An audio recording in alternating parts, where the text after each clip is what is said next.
Dasa. Namo Buddhaya.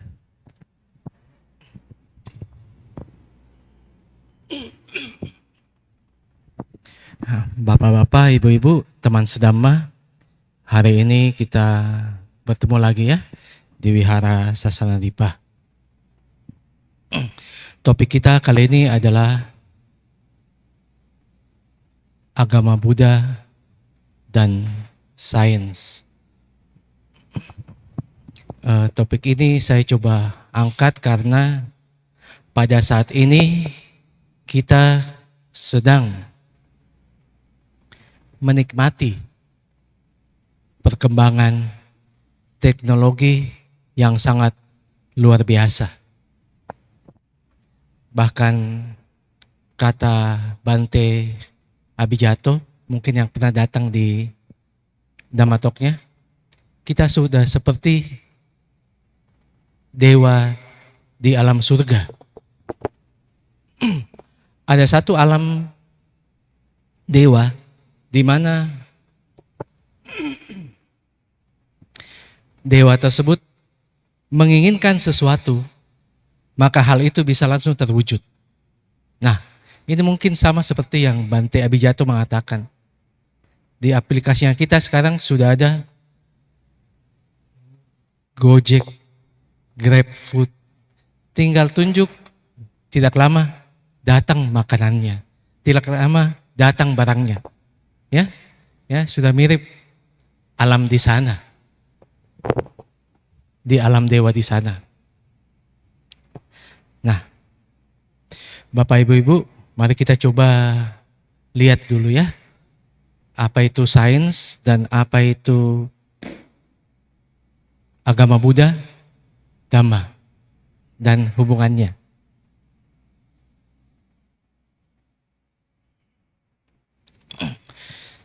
Sains berasal dari bahasa Latin, scientia, yang berarti pengetahuan. Ya, ilmu pengetahuan pada umumnya pengetahuan sistematis tentang alam dan dunia fisik. Ini ya, perhatikan kata dunia fisik. Termasuk di dalamnya botani, fisika, kimia, geologi, zoologi, ini tentang hewan ya, zoologi ya, dan sebagainya, serta ilmu pengetahuan alam. Yang ketiga, pengetahuan sistematis yang diperoleh dari suatu observasi, penelitian, dan uji coba yang mengarah pada penentuan sifat dasar atau prinsip sesuatu yang sedang diselidiki, dipelajari, dan sebagainya. Ya, Bapak Ibu, ini sudah pernah atau mungkin memang kita pernah pelajari di sekolah. Ya. Kalau zaman saya dulu waktu SMA ada pembagian anak IPS, anak biologi, anak fisika. Mungkin sekarang masih ada, saya tidak tahu ya. Bagi teman-teman yang jurusan fisika mungkin lebih familiar. Kenapa?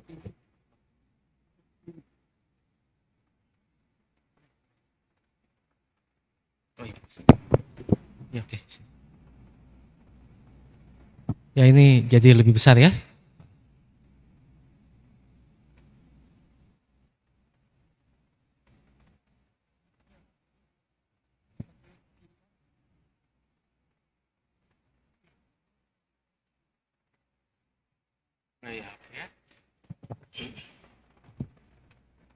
Itu kurang lebih tentang arti kata science yang kita hadapi sekarang. Kemudian kita coba lihat, seiring dengan perkembangannya ini sangatlah luar biasa.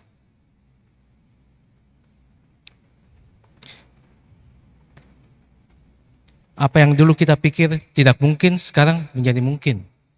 Apa yang kita pikir dulu adalah misteri, sekarang kurang lebih bisa kita mengerti. Dan dapat secara jelas dijelaskan oleh sains ya, secara logis. Saking hebatnya perkembangan ilmu pengetahuan dan teknologi, sehingga beberapa ilmuwan ada yang meragukan keberadaan apakah memang ada pencipta. Di sini saya coba kurang lebih ada 4 ya. Yang paling terkenal itu Albert Einstein, teorinya relativitas, E sama dengan mc kuadrat. Stephen Hawking, Big Bang Theory. Ya, sampai saat ini masih diperdebatkan apakah benar atau tidak. Yang ketiga, Alan Turing, ilmu komputer. Ya. Ini juga karena ketepatan dan kecerdasan komputer menuju ke arah AI, sampai ilmuwan ini mungkin merasa meragukan. Thomas Alva Edison, penemu lampu pijar, telegraf, dan lain-lain. Banyak yang ditemukan oleh Thomas Alva Edison, tapi mungkin hanya ini yang saya coba ini. Kita coba bahas satu ilmuwan besar.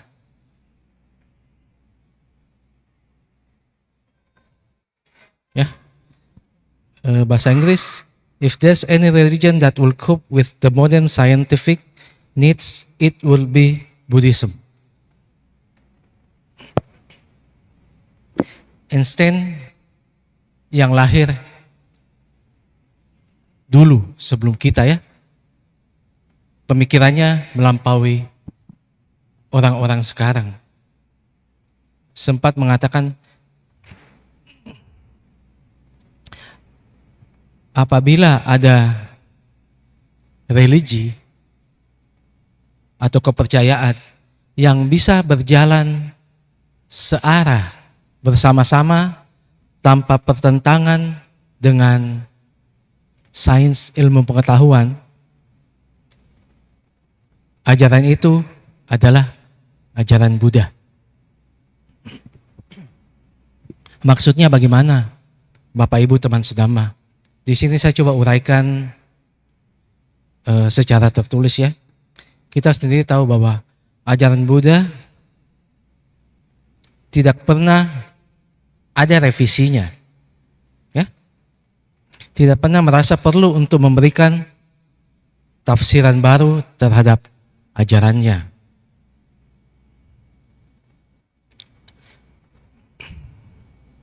Ilmu pengetahuan tidak pernah bertentangan dengan Buddhisme, karena Buddhisme bersifat ilmiah.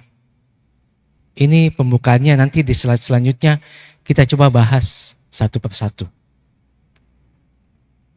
Asas-asas Buddhisme dapat dipertahankan dalam keadaan apapun, tanpa mengubah gagasan dasar. Gagasan dasar yaitu ajaran Dhamma. Mungkin untuk sama-sama kita coba lihat di buku Paritta halaman 32 atau 36.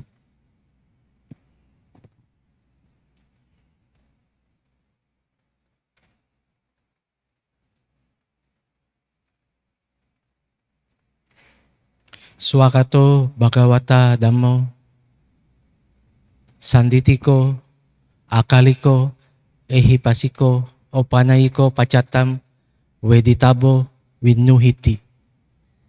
Ya, itu ada terjemahannya. siap menunggu untuk dibuktikan oleh pencapaian batin masing-masing. Artinya rumusnya sudah dikasih, tinggal kita mau membuktikan rumus tersebut. Dan rumus ini tidak akan ada revisi, meskipun dengan adanya perkembangan teknologi yang bisa membuat kita ragu-ragu. Karena bapak-bapak, ibu-ibu, ada banyak ya, mungkin dari generasi yang baru, saking hebatnya ini perkembangan teknologi, merasa, agama Buddha kayaknya agama dulu-dulu ini, agak kuno-kuno. Kayaknya sudah tidak cocok nih dengan perkembangan sekarang. Makanya saya coba angkat karena ternyata agama Buddha itu lebih maju dari ilmu pengetahuan. Bukan ilmu pengetahuan duluan, agama Buddha membuktikan. Tidak teman-teman. Dhamma duluan, sains mengikuti dari belakang. Kita coba lihat nanti ya. Di belakang. Sebagai umat Buddhis, kita mengetahui bahwa Dhamma ajaran Sang Buddha telah diajarkan dan telah tertulis, tidak akan mengalami perubahan ataupun revisi. Ya, kita akan lihat ada beberapa contoh kasus ternyata Dhamma yang beliau ajarkan bahkan melebihi kemajuan teknologi.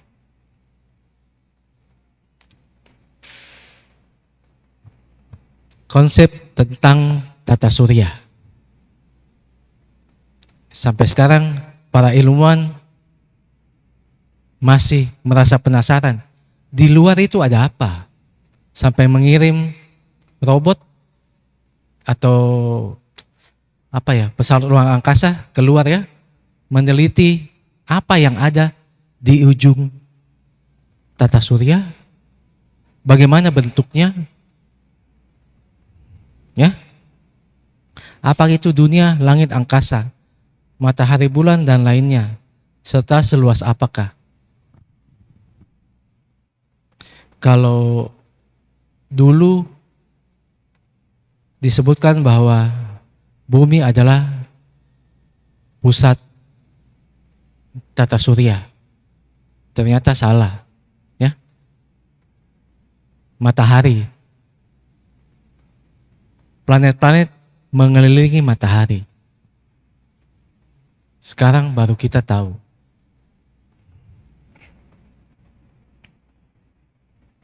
Apa kata Sang Buddha tentang konsep tata surya?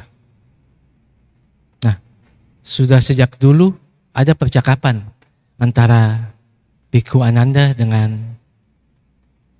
Sang Buddha. Dan Sang Buddha menjelaskan, tetapi tidak detail ya, karena tidak menuju ke pencerahan kita sebagai manusia. Kita coba lihat apa yang dikatakan. Dalam alam semesta terdapat banyak tata surya yang jumlahnya tidak dapat dihitung. Hal ini diterangkan oleh Sang Buddha sebagai jawaban atas pertanyaan Bhikkhu Ananda ya, ada di Anguttara Nikaya sebagai berikut. Ananda, apakah kau pernah mendengar tentang 1000 Culanika Loka Dhatu, tata surya kecil? Ananda, sejauh matahari dan bulan berotasi pada garis orbitnya, dan sejauh pancaran sinar matahari dan bulan di angkasa, sejauh itulah luas 1000 tata surya. Di dalam 1000 tata surya terdapat 1000 matahari. Ya, kurang lebih bapak-bapak bisa coba lihat penjelasannya ya.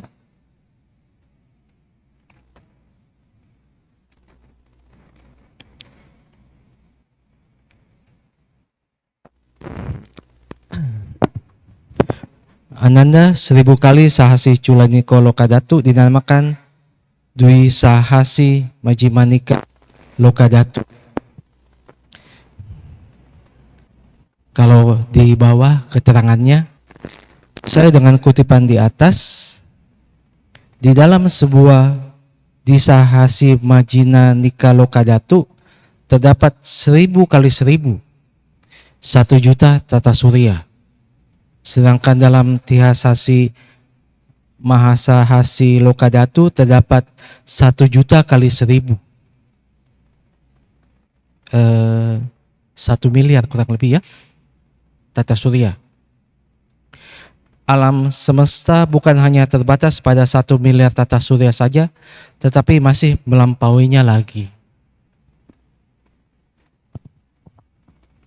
Nah, ini mungkin bagi kita agak janggal mendengarnya. Tetapi ada penjelasan yang lebih simpel. Kebetulan waktu itu saya sempat baca, mungkin ada yang kenal beliau, Ajahn Brahm. Kayaknya pernah datang di Makassar ya, Ajahn Brahm. Ada kutipannya beliau, Ajahn Brahm,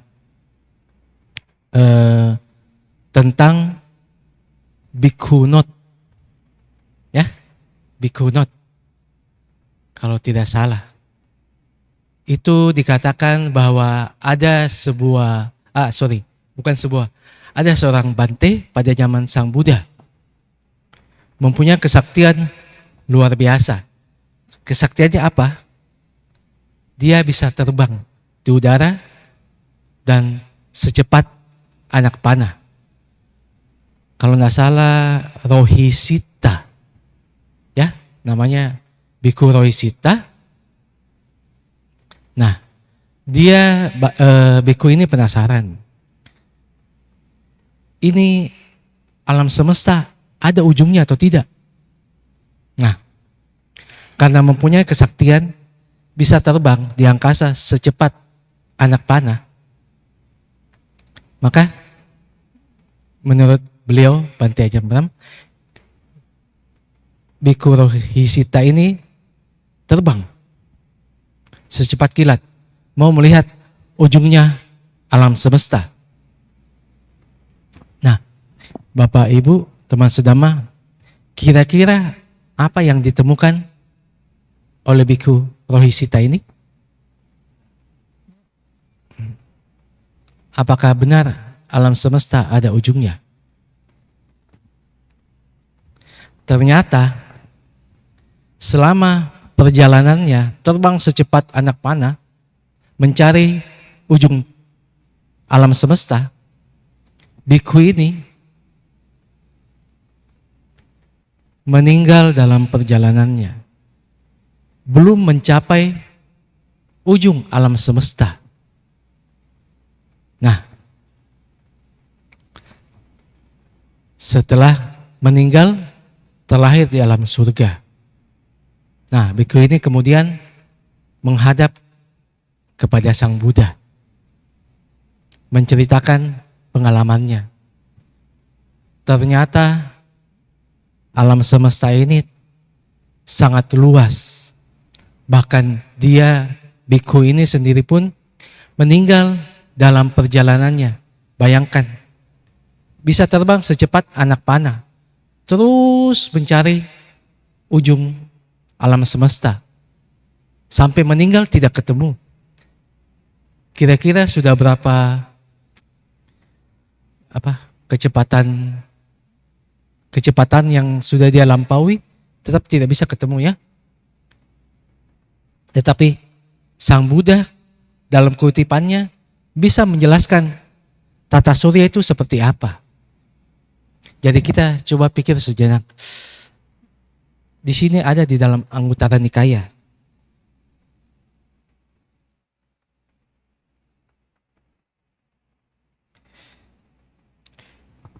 Bhikkhu Rohitassa, Anguttara Nikaya 445. Saya mengambil kutipan dari beliau Ajahn Brahmnya untuk lebih menjelaskan topik tema hari ini. Di sini Bapak-bapak, Ibu-ibu bisa kita lihat di dalam Dhamma sudah dijelaskan tentang tata surya. Ini contoh yang pertama ya, tentang tata surya.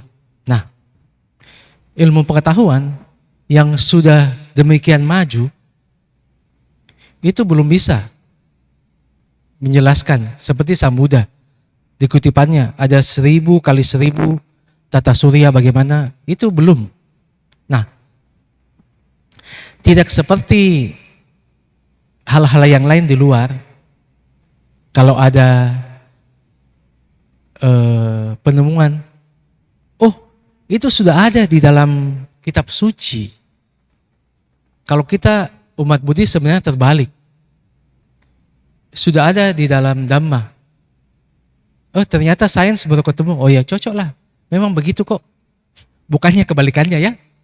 Jadi Dhamma bukan cocok logi. Memang ada tapi kita yang belum belajar. Itu. Kurang lebih salah satu contoh tentang tata surya, penjelasannya yang melebihi ilmu pengetahuan. Sambil contoh yang dekat-dekat ya, karena kalau yang lebih rumit mungkin agak susah dijelaskan. Yang kedua, konsep tumibal lahir, punabawa. Nah ini juga masih terus diselidiki oleh para ahli. Mengapa masih ingat masa lalunya? Tanda-tanda di tubuhnya dan ciri-cirinya, bukti-bukti kebenaran, semua cocok tanpa rekayasa.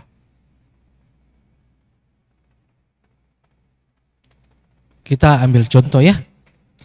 Contoh yang terjadi, yang sudah pernah oleh para ilmuwan mau dicoba dibuktikan kebenarannya. Pada mulanya para ilmuwan tidak mengerti, bahkan bingung menghadapi kasus seperti ini. Karena tidak bisa dijelaskan secara logis, barulah kemudian dengan teknik regresi. Regresi itu kayak hipnotis ya. Itu pun tidak bisa menjelaskan sampai 100%. Ya itu ada ceritanya ya. Cameron McCullough kecil. Terjadi pada tanggal 8 September 2006. Anak lelaki berusia 6 tahun yang mengingat kehidupan masa lalunya.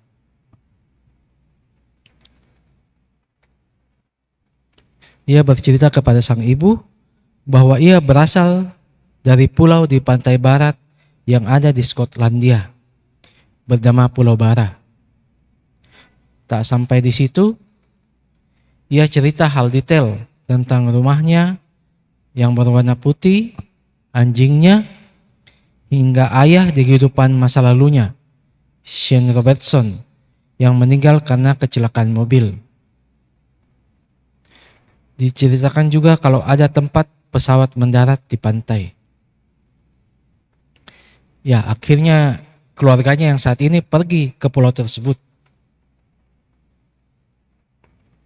Dari cerita-cerita terbukti benar.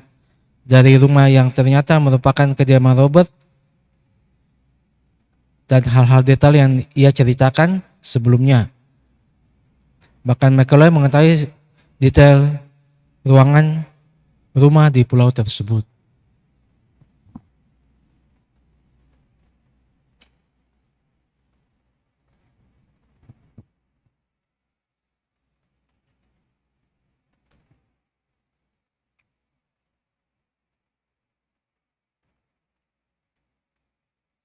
Ya ini salah satu contoh, kita lihat coba contoh lain ya.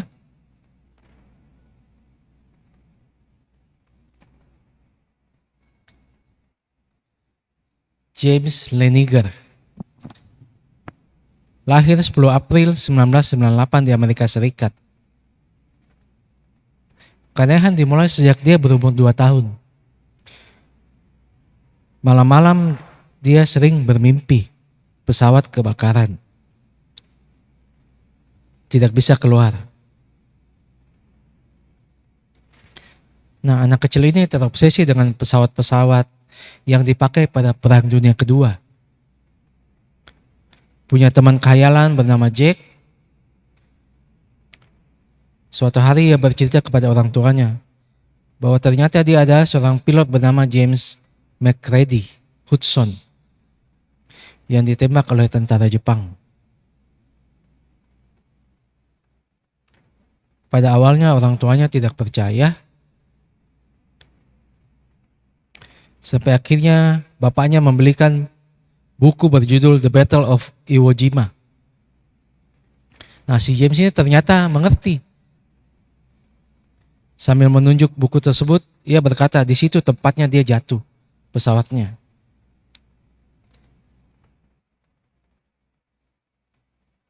Nah, orang tuanya mulai percaya dan menyelidiki.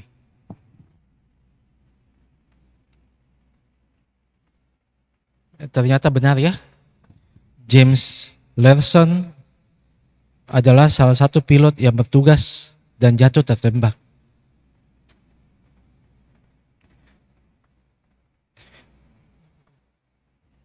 Tertembak pada 3 Maret 1945 oleh tentara Jepang.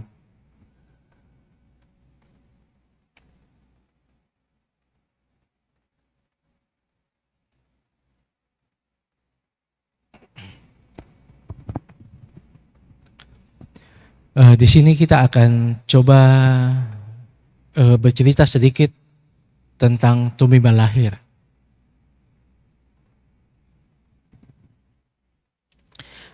Hal ini berkaitan erat dengan ajaran Dhamma. Ya. Karena Tumiba lahir itu berbeda dengan reinkarnasi. Seperti yang diselidiki oleh para ahli. Bahkan para ahli pun sebenarnya bingung. Bedanya reinkarnasi dengan Tumiba lahir itu apa?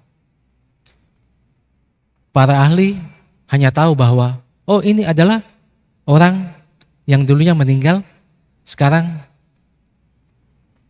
lahir kembali dan ingat masa lalunya. Tetapi apakah sesimpel begitu? Di sini peranan Dhamma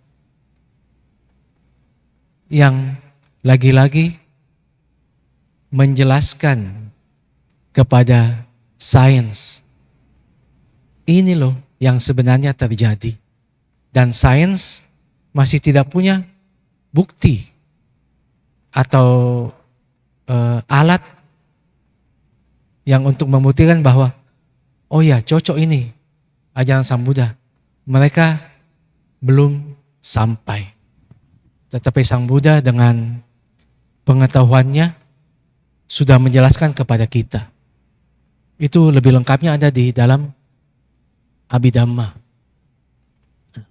Saya kutip sedikit ya di slide berikutnya.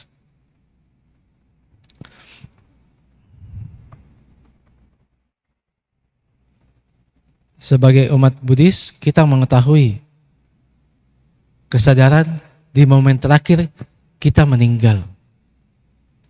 Ada yang namanya cuti-cita atau cuti winana, milik kehidupan sebelumnya.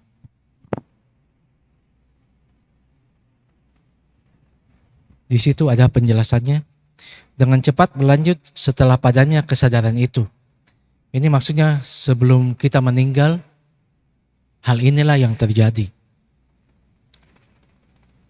Karena telah terkondisikan, maka timbul momen pertama dari kesadaran pada kelahiran yang sekarang yang disebut hubungan kembali atau kelahiran kembali dari kesadaran. Ya. Pati sandiwinanya. Ini memang kalau kita mau menjelaskan jadi panjang urusannya. Karena kita akan masuk ke Abhidhamma. Tapi secara singkat saya coba ambil dari pendekatan hukum karma. Kita kan lebih familiar dengan hukum karma. Kesadaran menjelang kematian. Ya, dalam hukum karma dikatakan apabila sebelum meninggal kita memikirkan hal-hal yang baik yang pernah kita lakukan, maka kita akan tidak terlahir di alam bawah. Ya, betul ya. Nah, ini ada hubungannya dengan arus kesadaran yang ada sekarang ini. Jadi, kita belajar hukum karma sebenarnya masih ada kelanjutannya. Kenapa kalau kita memikirkan hal-hal yang baik,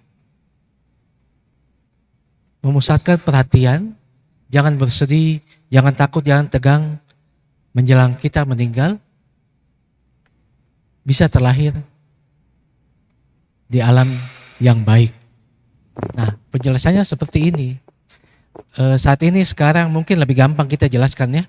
Karena zaman teknologi ini ada yang dinamakan kalau arus kesadaran itu mungkin seperti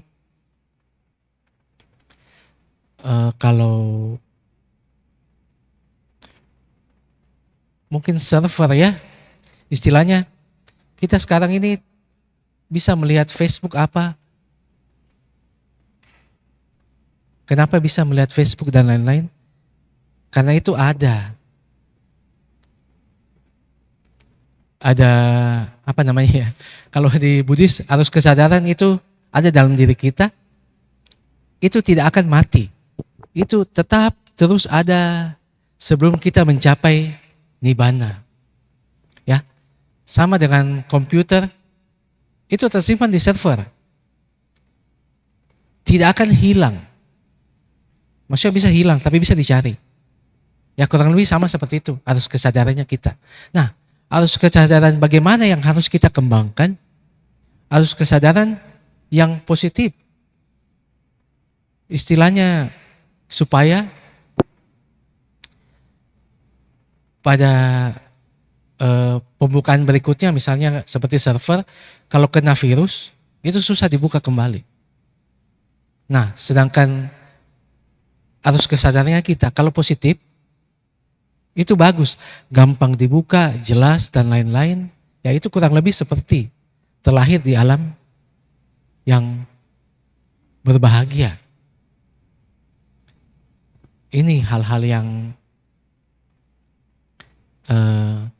belum bisa dijelaskan oleh sains. Dua hal ini. Ya, bisa kita simpulkan mungkin ya. Dhamma Sang Buddha umurnya kurang lebih sudah 2567. Ternyata mampu menjelaskan. Ya, mampu berjalan seiring dengan sains, tidak bertentangan.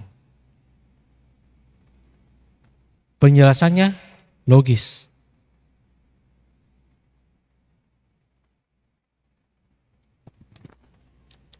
Ya, Bapak Ibu.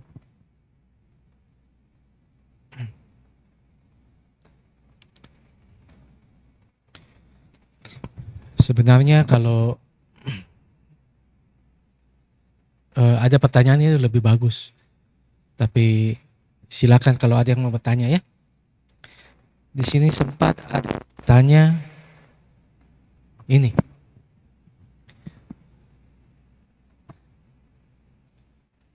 Pokok bahasan ini waktu itu sempat ada yang bertanya. Bayi tabung menurut agama Buddha dikaitkan dengan 4 cara kelahiran makhluk.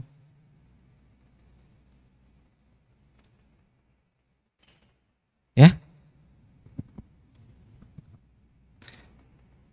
Bagaimana penjelasannya?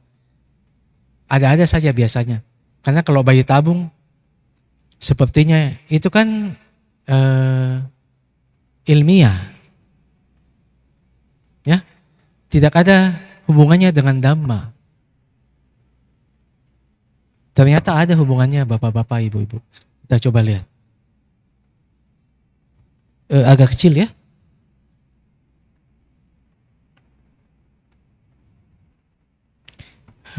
Cloning.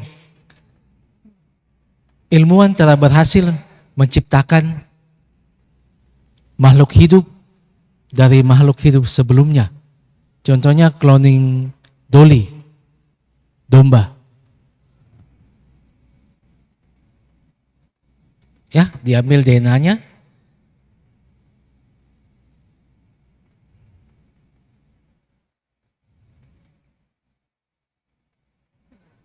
dibuat di laboratorium,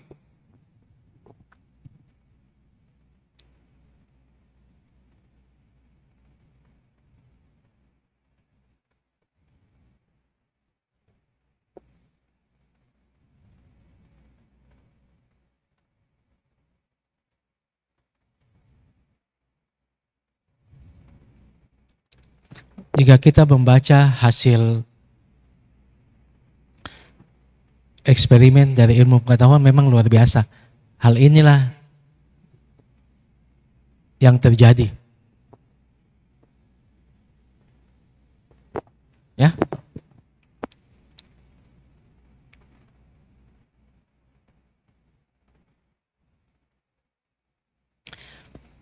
Jika ini semua bisa dilakukan, artinya mungkin di masa depan manusia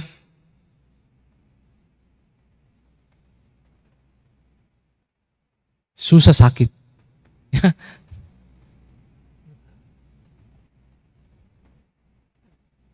Bisa punya anak. Nah, hubungannya apa dengan, kemudian ada pertanyaan, kalau hasil cloning itu apakah disebut makhluk hidup? Bernafas, punya organ, bentuknya sama? Kalau cloning manusia, ya?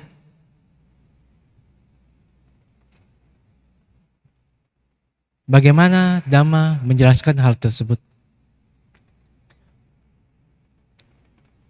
Bapak Ibu, itu sama seperti dengan arus energi yang berpindah. Seperti yang tadi sudah kita belajar, bertubi lahir, ya. Cuti cita kita itu berpindah sesuai dengan karma kita masing-masing. Jadi kalau ada cloning manusia, itu secara Dhamma tidak bertentangan. Kenapa? Karena untuk timbulnya suatu makhluk harus ada tempat yang sesuai. Harus ada kondisi yang sesuai. Nah, arus kesadaran inilah yang berpindah ke makhluk cloning. Jadi karmanya berbuah di situ. Tempatnya sudah disediakan. Jadi hal ini tidak bertentangan dengan Dhamma. Bahkan bisa dijelaskan oleh Sang Buddha. Ya,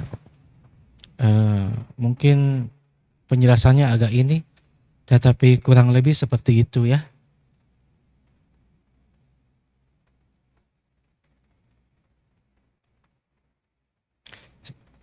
Jadi secara singkat, Dhamma berjalan dengan pengetahuan dan bisa menjelaskan. Pengetahuan ada yang belum bisa menjelaskan ajaran Dhamma. Ya mungkin hanya itu yang bisa disampaikan karena kalau dilanjutkan jadi lebih dalam lagi. Ya oke. Terima kasih semuanya. Semoga dengan penjelasan Dhamma hari ini dapat lebih meningkatkan keyakinan kita kepada Dhamma sehingga dapat mencapai kondisi yang lebih baik dan pencapaian nibbana. Sadhu, sadhu, sadhu.